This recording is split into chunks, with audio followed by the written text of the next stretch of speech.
Hello, welcome to the LIBRE Initiative, Somerset on the Rise.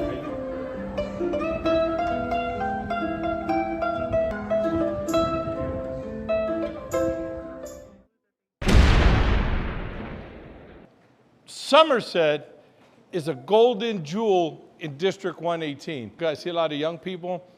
You guys, I'm going to tell you the secret for success, and it's real simple. The secret to success is to do whatever you're doing today, whatever business you're in today, be the best at it. I don't care what it is. If it's washing dishes, if it's cutting grass, I don't care what it is. If you become the best at that, what it's doing is creating you a work ethic and the type of person that you need to be successful. Because if you do all the little things good, God has something for you big. But you got to do all these little things. The person that's always trying to skip something, or like, I got to cut grass, but I'm not going to do the edging. They're going to pay me anyway. You just now created a worse person. You're going to fall behind. But if you say, no, I'm a man of God, so I do everything unto God. I'm going to do this. I'm going to do it unto God. I'm going to do it the right way.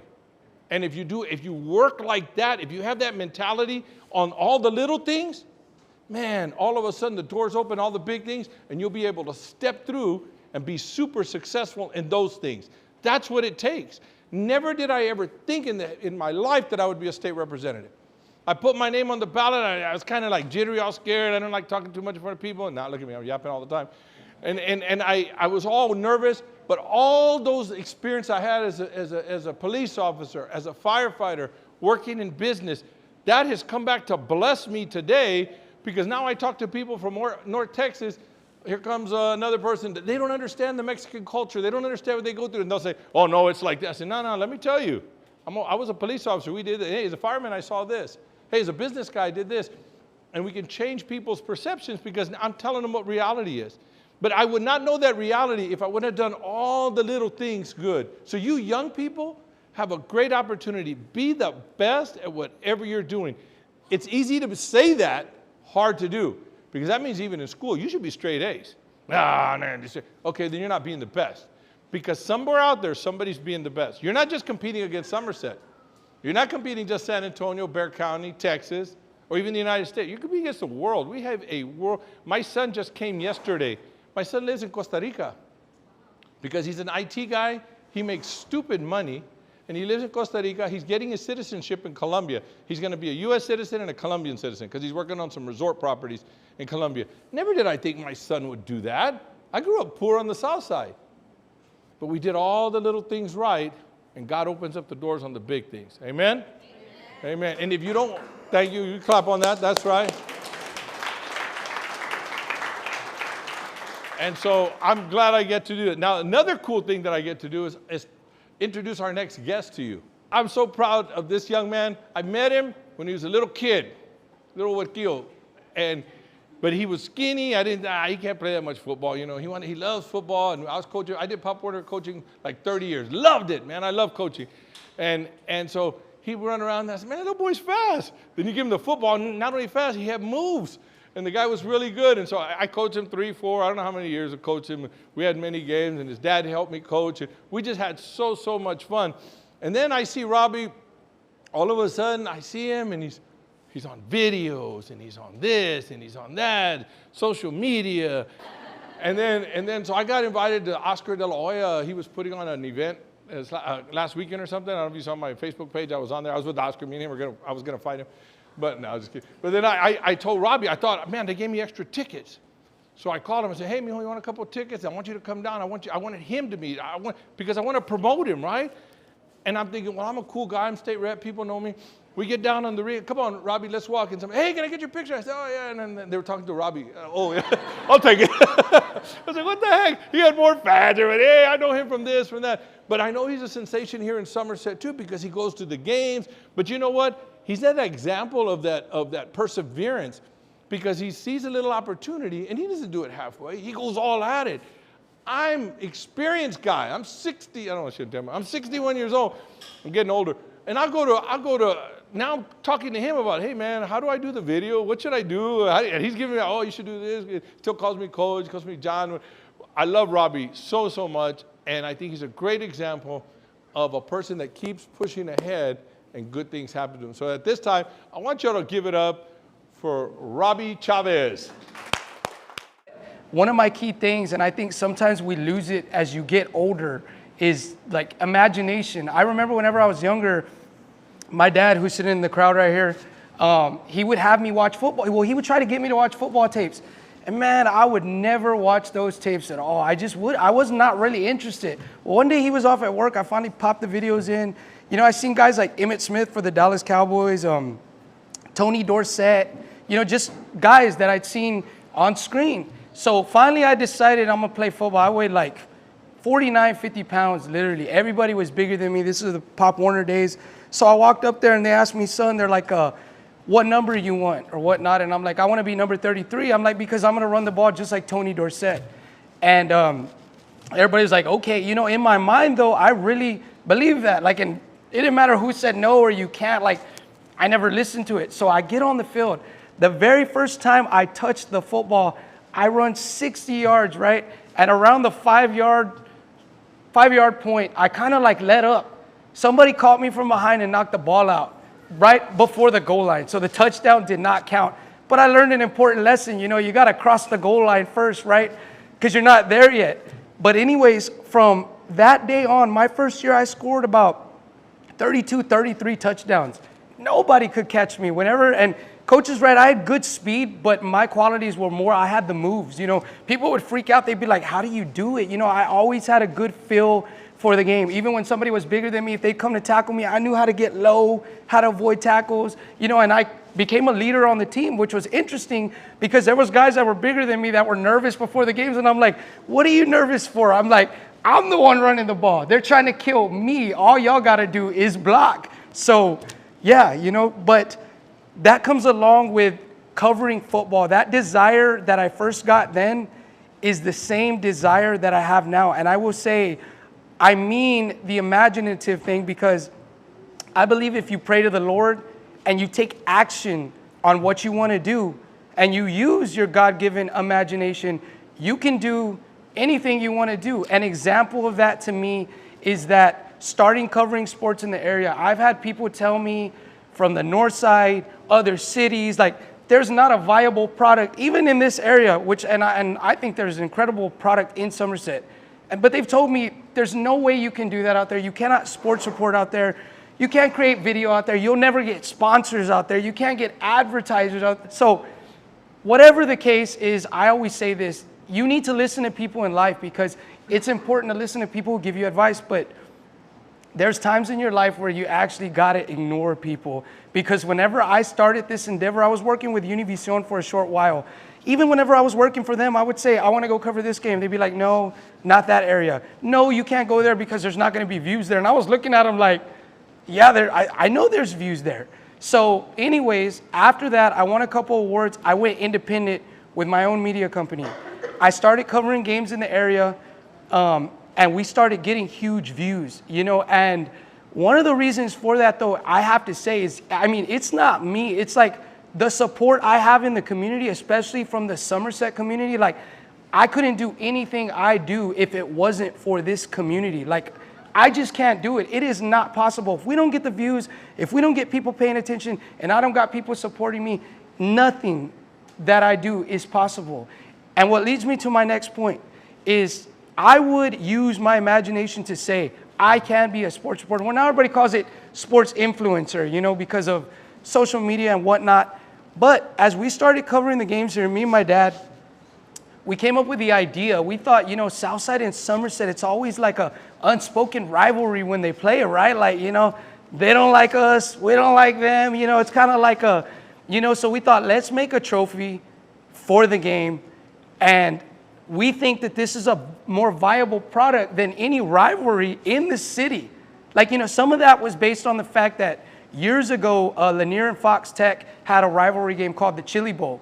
They regularly drew 23,000 fans to that game, despite multiple times none of those teams made the playoffs. And it was predominantly Hispanic. So we thought to ourselves, we got a viable product. We think this could be the best rivalry in the city. So I told people that, and they laughed at me. I mean, I'm point blank talking to people who have more experience than me in this arena. Were telling me, that game will never work. You got Harlandale, McCullum to overcome. You got the north side. You got this. So again, we didn't listen. I imagined the game could be big. We put it together. We ran a poll online. We were going to call it the Toyota Bowl. We were going to call it the Battle of the Medina. We put Battle 1604 on there. So Battle 1604 got thousands of votes. It won the award. I mean, it basically won the trophy. So we put it on there, which brings me to my next point. This game, this upcoming season, the Battle of 1604 is going to be played in the Alamo Dome. And I think it's huge because we have literally pushed this game organically, and I mean organically as can be. Just pushing it on social media, Twitter specifically, and then of course now TikTok and Instagram.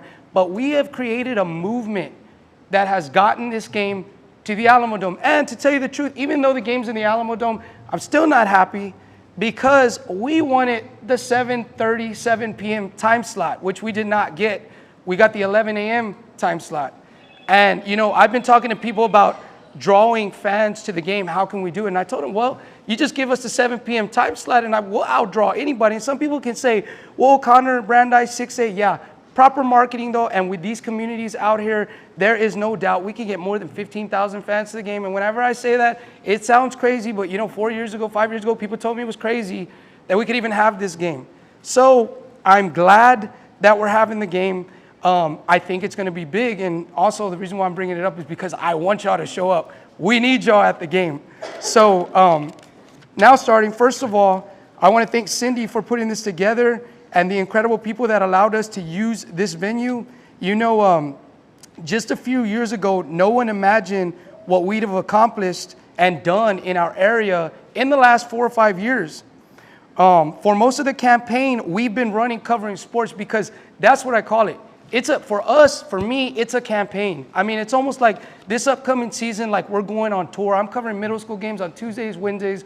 We're going to varsity freshman JV games on Thursdays, Fridays, Saturdays. We'll be in the Rio Grande Valley, El Paso, San Antonio, you know, all around these areas and the outer skirts of the city, you know. So it's a tour for me to get ready to do. And I run it like a campaign because I care for the areas and I want to make sure that we get these athletes in these communities all the coverage that we can get them. And that is exactly what I've set out to do. We knew that when I started that the climb would be steep, but these communities, my fans and supporters, have continuously came out, and I would say record-breaking numbers. I think that we've got so much numbers coming out to these games now, and I got so much support out there, it's unbelievable. And I really do think that we have lit the fire together, and I think our area has made it clear with our determination and perseverance that at this moment in the year 2023, there is something in our area that is going on that has never before been seen. And I'm so proud that this community, the athletes, or whoever is involved is helping lead that charge into the future as we go forward. Like I say, whenever I started this, I got so many no's about that's not possible. And as I continue to go forward, I had somebody just tell me recently, just a year and a half ago, that if you keep reporting in those areas that you're reporting in, you'll sink. There's no way you will make it. Well, let me tell y'all what. A year and a half later, I have over 30 brand deals with companies from TikTok and Instagram, which has helped me big time with money coming in. And the thing I say, like this chain right now that I'm wearing, I don't usually like wearing chains, to tell y'all the truth.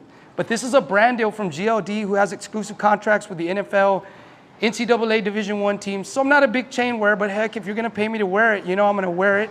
And those have allowed us, though, along with social media, to break the barriers that have never before been broken in the area. You know, I talked to a lot of reporters, and they're like, I won't go cover Southside or Somerset because I can't get sponsors or advertisers out there. Well, first of all, I got sponsors and advertisers now, but I want people to know that we were already out here before there was any sponsors or advertisers in the area. We put in a lot of work just putting it in because we love the community and the people here. And I will say, I have a lot of people, they ask, what's Robbie's doing that's different? What's going on out there that he's got a lot of fans or followers? And I think the thing is that whenever I show up to a game, and y'all are going to think this is crazy, but this is the God honest truth. When I show up to a game, I feel like I might as well be reporting at the Super Bowl. And I am not kidding. And I think that energy is what the community and the athletes and people around feed off. Because when I walk on a Friday night football, I'm not kidding you. I come before the game, an hour and a half before the game, and I am ready to go. I almost feel the nerves of like, I'm suiting up. Like, that's how it feels to me. And I think that being, announcers, sports reporters, a lot of people don't realize that they're part of the show. People want to see a good show. And I always tell people one of the reasons why I dress up and I look nice, I go, is because it helps the product that we put, on TikTok, on Instagram when we show these athletes off. And to me, that is such a big thing. Recently we talked with Gomez Law Firm. We're gonna have them on board as a sponsor for the 2023 season, which is huge because it's like I'm saying before, things like that wouldn't have been possible. But every single person I'm talking to today, and I'll tell you, it is not just young people, older people as well. If you have a business, if you got a hobby, you got something you like, guys, this social media thing has taken off. And I'll tell you what, any one of you, if you put the work, if you put the perseverance and the determination behind your product, you can do whatever you wanted to. We're living in a gold mine. Before you used to have to pay tons of money to get a TV commercial, to put yourself out there. Now, they can't lock us down no more, which is the reason why I'm growing. The TV networks and other areas can't say, oh, we're not covering out there, and it be practically a blackout. We put it on us to go out there and cover it. And it's the same thing with y'all's local businesses, with whatever hobby you got. You put yourself out there, you promote the product, you work hard, you persevere, and you can do it. And it's like I said, if you pray to God, and I'm a thorough believer in this, if you pray to God and you use your God-given imagination, you believe, block out the no's, block out what people are telling you, no, you can't do it, just block it out. For the men of honor here from Somerset, some of these guys, a lot of these guys support me. I could not do it without them. Noah over there, Cruz, everybody. Thank y'all for being here. I'm excited to be here. I hope to be here to talk again. It's been wonderful here. Thank y'all for all y'all's support, and y'all take care and have a good evening. So good afternoon. My name is Ricardo Bundes. So I'm part of the coordinators that were able to put this event together, right? So I'm responsible for introducing our next guest, our next presenter, I should say. So I'll take a step back and I'll mention some things, right? Something like this event, right? It doesn't come easy, right? It's not something that, okay, you know what? Let's do this. Tomorrow we'll put this event together and we'll go from there, right? There's a lot of planning, but not only the planning that we think, maybe writing down, putting our heads together, right? Planning meaning from time before, right? Maybe years before, planning that where we don't necessarily even imagine what's gonna get us to this point, right? I was talking to Joe a little while ago, right? We face a lot of challenges, but we have a lot of blessings in life, right? Some of the things that we encounter in life, right? Again, we've already prayed for them. We already asked God for these things, and we don't realize that, right? And we sometimes question why God put us in this position, right? Or why are we not getting what we asked for, right? The way that we asked for it, right? And then we see things as they happen. We don't put two and two together. Eventually, we plan and we come to this position, right? To this point in our lives, right? Where these things that we faced or that we encountered, that we took on, right? It got us here, right? It might have not been a particular job.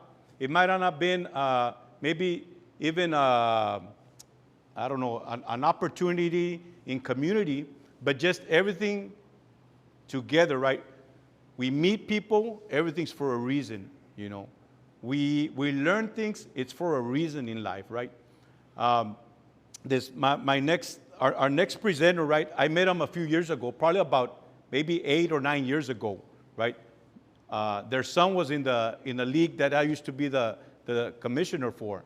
And I think they didn't really do much, like as far as they weren't, there were some families that created waves within the organization. They were not, I think from the beginning, they opened it up if we ever needed anything, that we could count on them.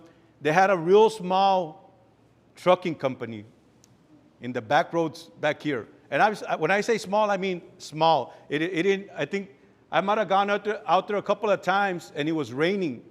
And if you went out there, I mean, the roads were muddy, right?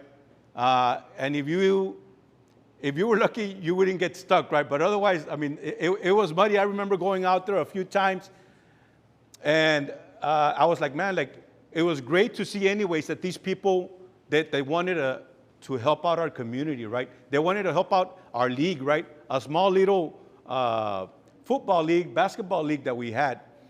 I remember asking them one time for a donation. We were going to do, I think we were going to do a raffle, and we asked them. That was the first time that I reached out to them. We were going to do a raffle, and I asked them for a prize. It might have been a TV. I don't remember. I almost want to believe it was a TV. And they said, yeah. They're like, yeah, well, how much is it? I don't know, $200, $300. And they're like, yeah, go ahead and come pick up the check. We did. You know, next time around, there was another, you know, we were doing, that might have been the basketball or football event. We're going to have another, the next season, we're going to do some spirit shirts. So I go out there again. You know, I told our board, hey, you know what, I'm going to reach out, you know, to this family, right? And they're like, yeah, but, I mean, well, how much are we going to ask them? I knew that I think the shirts were like $800, so we were going to ask them for half of it, right? And they did, you know. Generously, they said, yes, come pick up a check. So next year, again, we're going to do it. And they said, yes, how much is it? I think it was like $1,800. So I go, yeah, I mean, $1,800. So I'm like, so I go back to the board, and we're going to do half of $1,800. I mean, again, that's what we planned for our budget. So when I go out there, now they paid the whole shirts. They paid the whole $1,800, right? They had a check for that money. I was like, wow, it blew my mind, right? After that, the organization grew, obviously, because of people like them, right? So we had more kids. There was more participation. So more kids made more shirts every time that we're going to do an event. So we go back. Hey, you know what? We have this, again, that we're going to need spirit shirts. How much is it? I think it was like $2,800, you know. And they're like, yeah. They're like, they actually told me, like, you know what? Just send us the invoice and we'll pay it, right? Great.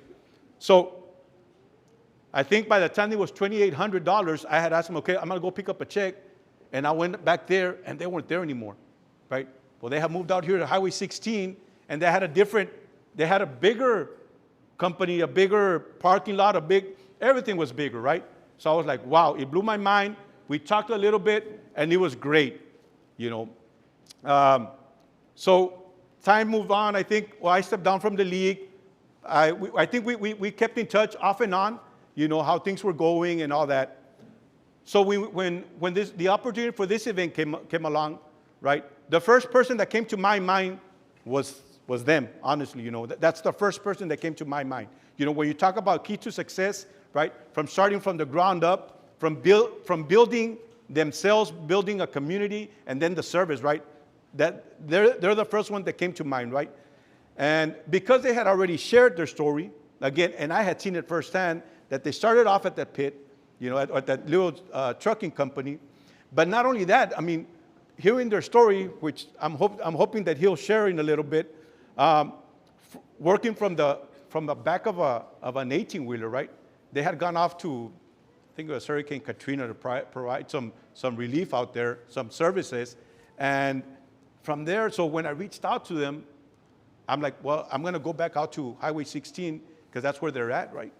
Well, they're not there anymore, right? So they send me an address, and it's off of I-10 and Callahan, somewhere out there. So I go out there, and I think it was the suite was like 14 something, right? So I'm looking for this. When I get there, I'm looking for a plaza maybe or a building. Well, it's a high rise, right?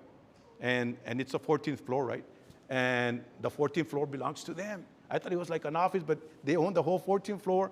So again, talking about success, right? Talking about, you know, why, you know, what it means. You know, the key to success, they're the first people that came to mind. And when I saw that from that little trucking company, the dirt road trucking company, from working behind their truck, from working from their truck, living in their truck, to that high rise, you know, owning all that, you know, I'll be honest, and I'll ask you guys, if any, I don't know who has. I had never, I think my son once told me, he asked me like, do you know any millionaires? And I'm like, no, right?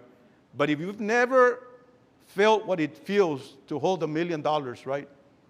I'm going to tell you right now, when I shake this guy's hand, you know, that's what it feels like to hold $1 million in your hand. So I'll introduce Joe Regalado. He's the CEO and co-founder of Jarco Company. Well, I think I'm going to go back to 2005.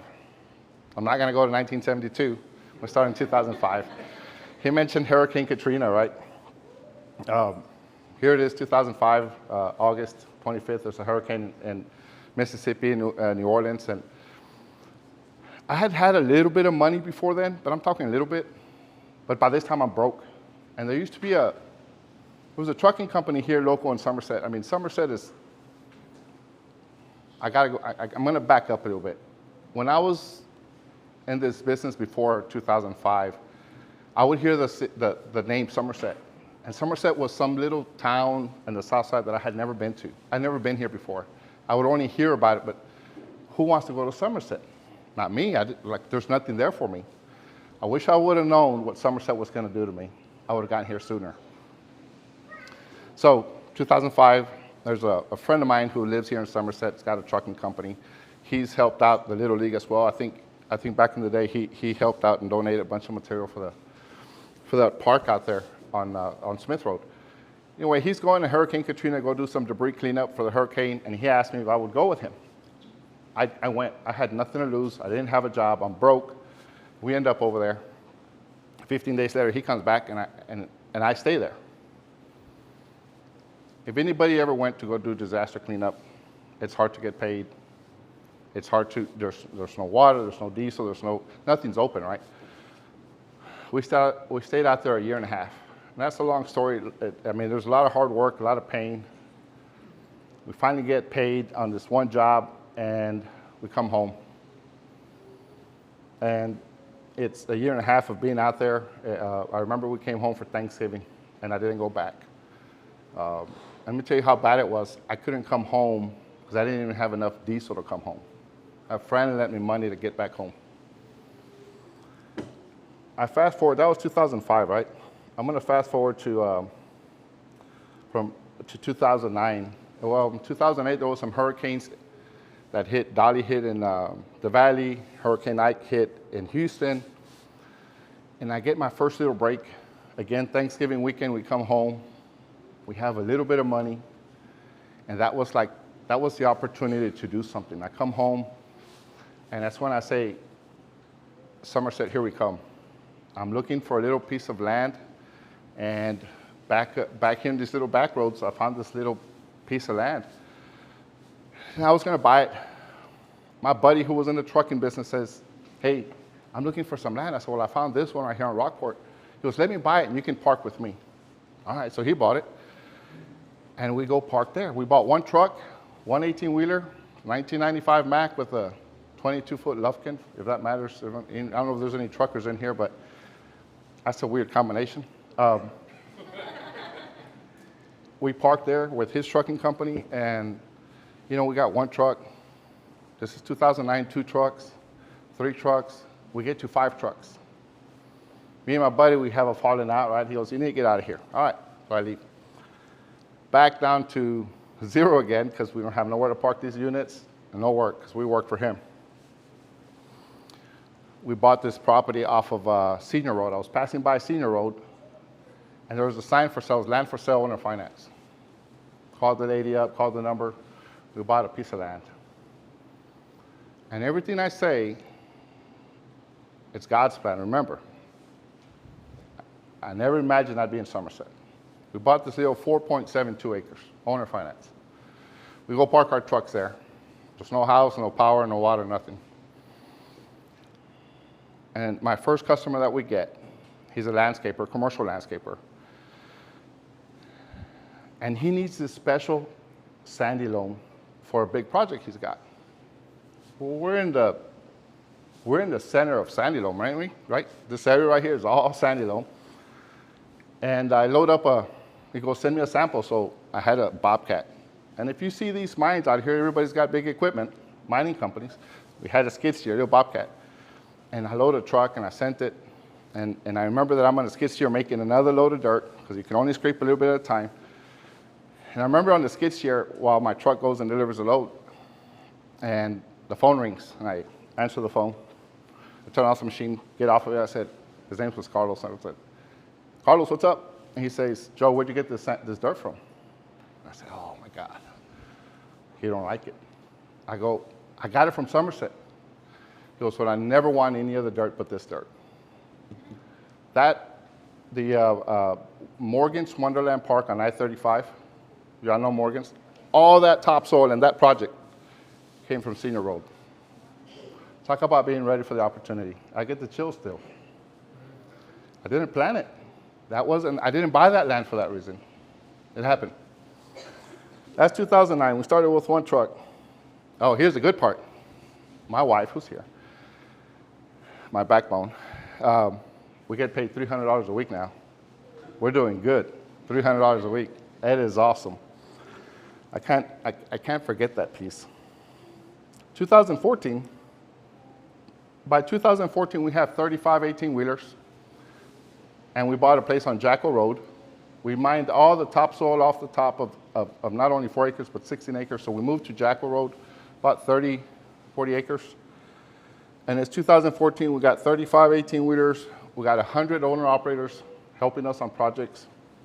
And we do our first $10 million in revenue.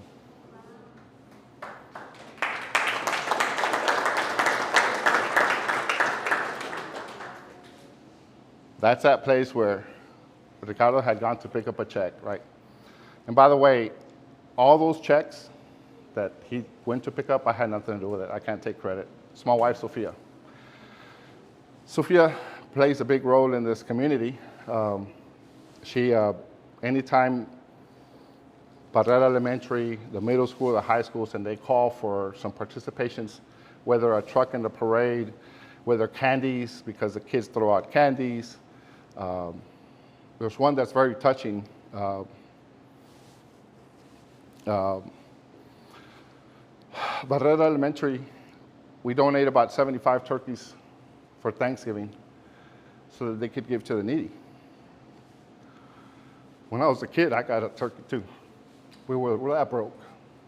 So to give back, it's amazing. Very amazing. And that's something that my wife does. I don't take credit for it. I think when we did the whole Little League, I remember walking in. I didn't know we had done the whole Little League and did the shirts. I walked into a restaurant on Highway 16. Sisters walked in there and they tell me, thank you. I'm sitting down to eat. She tells me, thank you. The lady comes out from the kitchen. I go, for what? She shows me a picture. Her grandkids, they all have Little League shirts we sponsored it. I leave there and I get to the office on Highway 16, and a friend of mine that lives on Senior Road calls me. He goes, hey, bud, I want to tell you thank you. For what? Y'all sponsored the Little League. When I get to the office, I tell my wife, I said, what do we do? She said, well, we sponsored the Little League. So that's my wife, right? Again, blessed to be able to do that. I want to fast forward to 2016. Always be ready for the opportunity, guys. Always be ready. Everything you do is preparing you for an opportunity. Be ready, always for the opportunity. Mr. Madden, who owns Madden Sandpit on Highway 16, comes up to our little yard on Rockport. And I think this guy's lost because he comes up in his 18-wheeler, so I go and meet him at the gate. And he goes, are you Joe? I said, yeah, I'm Joe. He goes, I'm Alan. I said, yeah, I could see it says Alan on your shirt. And we started talking, and he says, you know, I'm looking to sell my sandpit. Are you interested? I said, well, I am. I don't know that I could afford it, but let's talk about it. Long story short, by the grace of God, I bought the sandpit. We originally started with 138 acres. Today we own 400 acres at Madden Sandpit here on Highway 16. You talked about people telling you no's, all the no's. You will hear a lot of no's. Just about when God's fixing to bless you, you're going to hear a lot of no's. And you got to follow what God's telling you. Some of the things that I heard was at that sand pit, there was no more sand left. If there's any sand, it's the wrong sand. Mr. Madden had said that they sold two types of sand, red sand and a yellow sand, and they were famous for arena sands.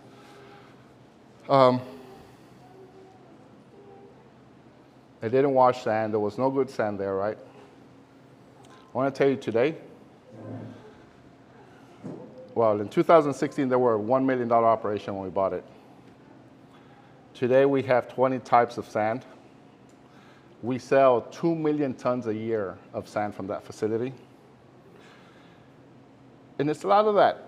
You know, if you go up and down Highway 16, I'm sure if y'all are from here, y'all know that all that is frac sand now. I didn't buy this place because it was frac sand. I didn't buy Senior Road because it had good topsoil or good sandy loam that went to Morgan's. I didn't buy the sand pit because it had frac sand. But if you're in the oil field and if you're into fracking, you will know that Madden Materials has the best gradation of silica sand for fracking. That wasn't me. I didn't buy it for that reason. It's got the best sand there is in this region. I'm going to tell you, to get it to there was a lot of sacrifice, a lot of hard work. Many times I spent 24 hours, 36 hours nonstop working there, building the plant, fulfilling commitments. Sometimes by now we had moved over to Petranco Road and our home, and I was so tired that to drive home, I would fall asleep. So it was either that or Motel 6 over here on 16 and 410, right? Or sleep on we had a dog that slept on the patio and he slept on this couch. Many times my wife would show up and I was sleeping on that couch. I'd tell her, bring me some clothes and I'm going to shower there and I'll be ready for the next day. So what I'm trying to tell you is sacrifice. It was a lot of hard work. I'll come back to that. I'm going to fast forward from 2016 to 2020. What happened in 2020? COVID, right? That ugly word, COVID.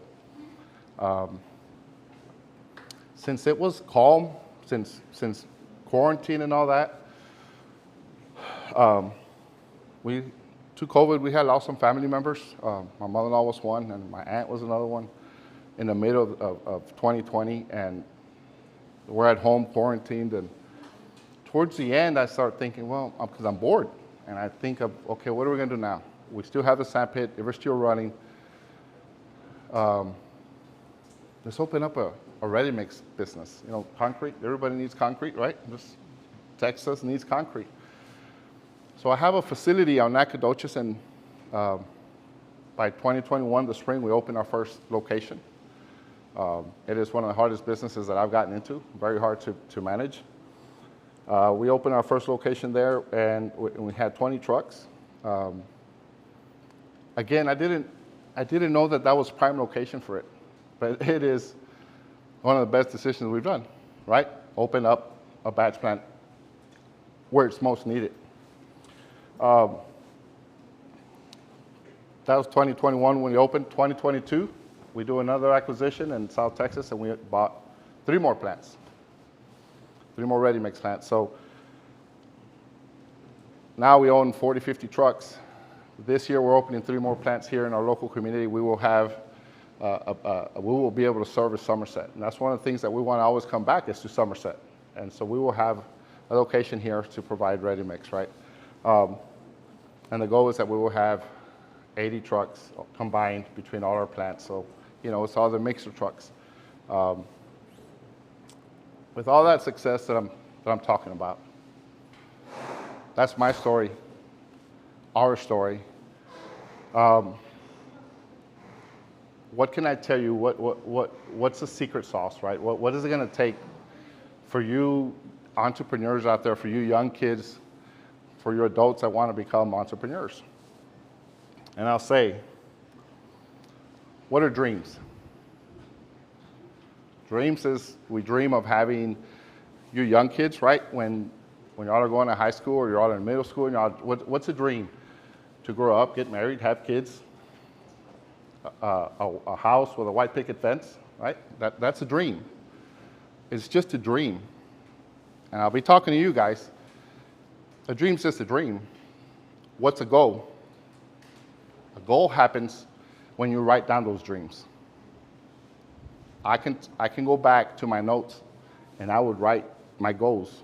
This time I'm going to have so many trucks. By this time I'm going to have more trucks. By this time we're going to have another pit. It works if you write it down. Something happens when you write down your dreams. It will work. I could go down for another 30 minutes and talk about goals and SMART goals, and they got to be specific, and they got to be measured, got to be attainable. That's a whole nother conversation. Y'all can Google that. If y'all trust me and you write down your goals and you're really serious about doing it, then Google SMART goals, and that will help you out. They told me I had about 15 minutes, and I'm at 16. All right. Hard work. My story that I just told you consists of a lot of hard work, right? Robbie's story is hard work. Mr. Lujan's story, he didn't think he'd be a representative, but it's taken a lot of hard work. Mr. Abundis is taking a lot of hard work to be here. It doesn't come easy. You got to be ready for the opportunity. I will tell you that hard work and dedication. Did I say hard work? It takes a lot of hard work. Lots of it.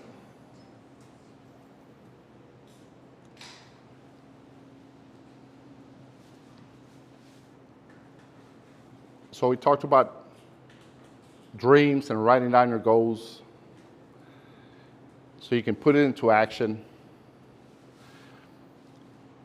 But you got to add some sauce to that. Whatever it is that you're going to do, have passion for it. Robbie has lots of passion for what he does. Mr. Lujan cares for what he does. You got to have passion. It ain't going to happen. If you want to aim just to be a millionaire, I don't do it. It's not about the money. It's about, you got to have a passion for something. You got to care. So in my story, there's 5, if I could leave you with 5 key ingredients to the secret sauce. Because everybody talks about, like does everybody know what's in that secret sauce that McDonald's has or Chick-fil-A? Right, there's a secret sauce in there. Well, the secret sauce to my success or to our success is to dream, write down your goals, hard work, passion, and sacrifice. If you just do that right there, I promise you, you will win. You will succeed. That's all I got. Well, thank you so much. I hope that hearing them is inspiring you, rejuvenating or reigniting something within you to follow your own American dream. And after y'all hearing this today, we're not leaving just yet, but after y'all hear this today, we definitely want you to go back to that whiteboard over there, write down what you would like to see within Somerset, because you're gonna see us all come together again. And we want to hear from y'all to see what are your American dreams, what are your hopes and dreams, and allow us to help you cultivate that and bring them out. And Somerset is going to thrive because of this and because of each one of you here today.